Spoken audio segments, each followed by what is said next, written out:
All right, if you haven't watched the last video, go watch the last video. In that video, we took this claim and we did something with it.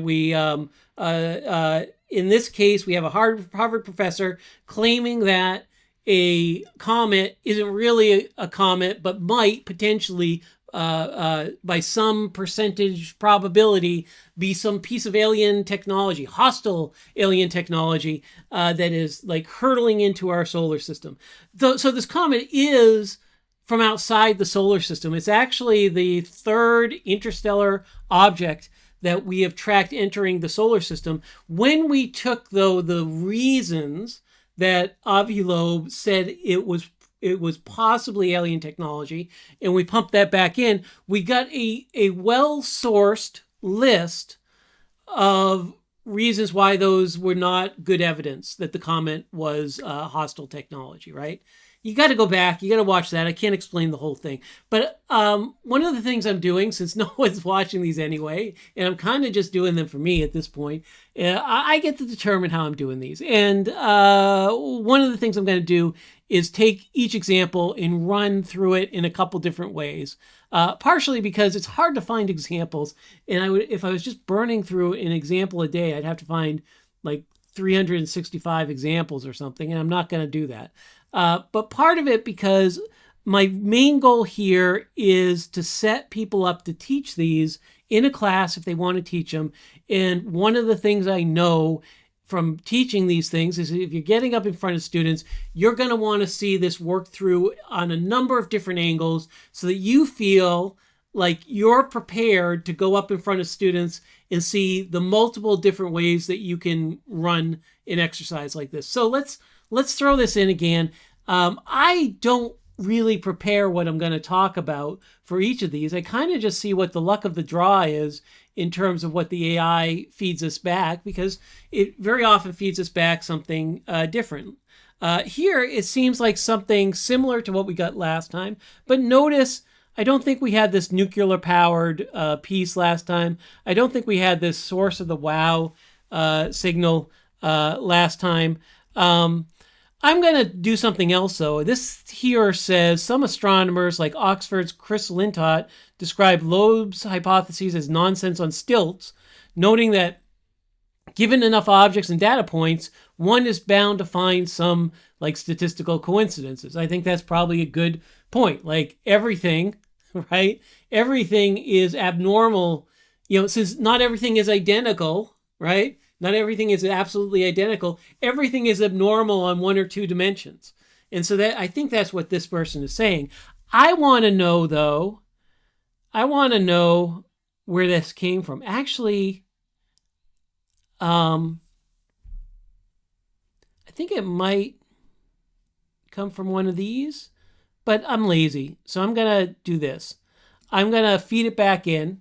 So this is, I don't know if I'm going to call this get it in or if I'm going to call this track it down. I'm feeding it back in, and the idea is by feeding it back in, I'll drill down on this specific point, and I'll get good, better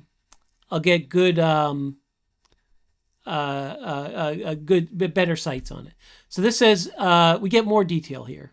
So Lintott described Avi Loeb's hypotheses as nonsense on stilts. Again, we fed it in, and now we're going to use that to track this down. In response to Loeb's highly speculative claims about these two things, right? Phrase conveys, okay.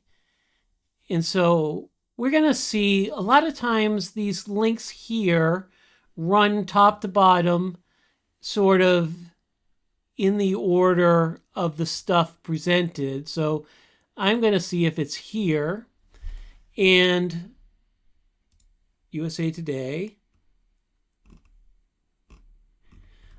We're going to just use our old Control F here and say nonsense.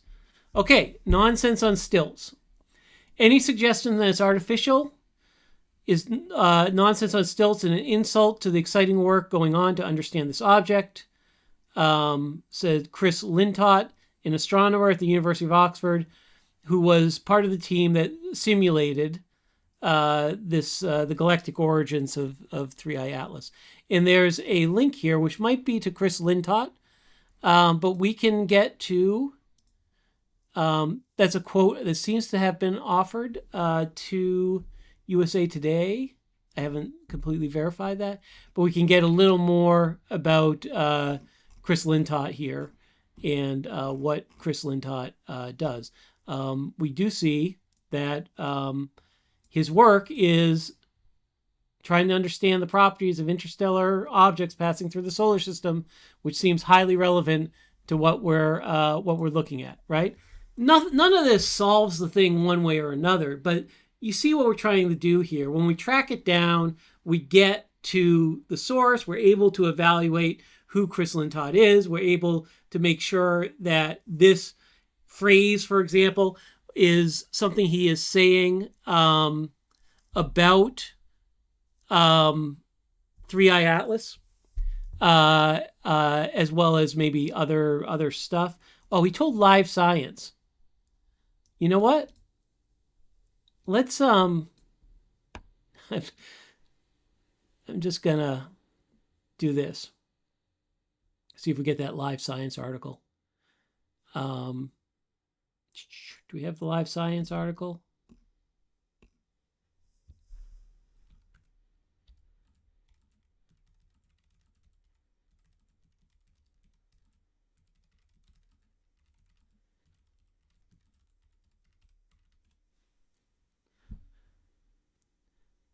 And I'm doing this actually, you know that like, here we go. This Live Science article.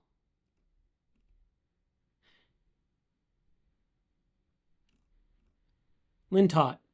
All right. Astronomers all around the world have been thrilled at the arrival of 3i Atlas, collaborating to use advanced telescopes.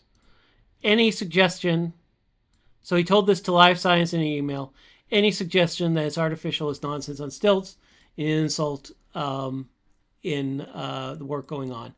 So we've tracked it down, right?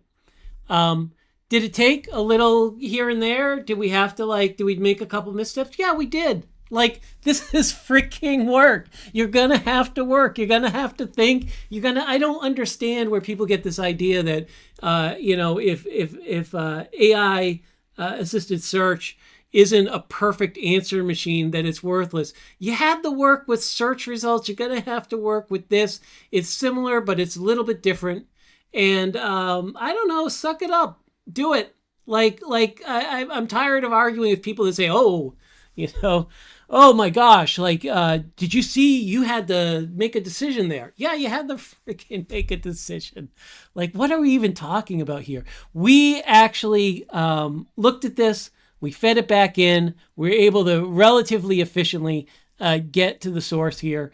And now if we want to cite that source and something that we did, we can cite it from Live Science and not to USA Today, and not to, God forbid, not cite it to the AI. Please don't cite the AI. But we got there pretty efficiently. And we did that by essentially doing that AI mode inception thing that we do, and then tracking it down.